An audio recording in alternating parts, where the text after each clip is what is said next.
આપનું સ્વાગત છે। અંકલેશ્વર ખાતે સ્વાતંત્ર્ય વીર સામાજિક સંસ્થાની શાખાનું ભવ્ય ઉદ્ઘાટન।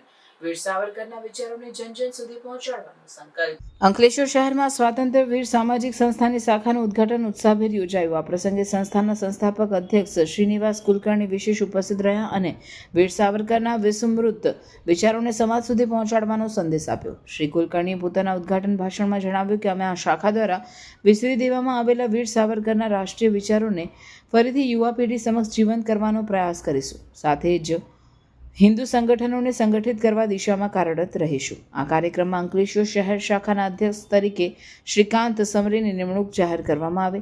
મુખ્ય અતિથિ તરીકે વિદુલા કુલકર્ણી, અક્ષય જોગ, શ્રીકાંત જોગ તેમજ બળદેવ પ્રજાપતિ હાજર રહ્યા હતા। સૌએ નવા અધ્યક્ષને શુભેચ્છાઓ આપી અને સંસ્થાના ભાવિ કાર્ય માટે માર્ગદર્શન આપ્યું। કાર્યક્રમમાં અનેક મહેમાનો, સમાજસેવકો તથા નાગરિકોની વિશાળ ઉપસ્થિતિ રહી હતી। દેશભક્તિ ગીતો, વીર સાવરકર પર વિડીયો પ્રેઝન્ટેશન અને સાંસ્કૃતિક કાર્યક્રમ દ્વારા દેશભક્તિનું ભાવવિભોર વાતાવરણ સર્જાયું હતું।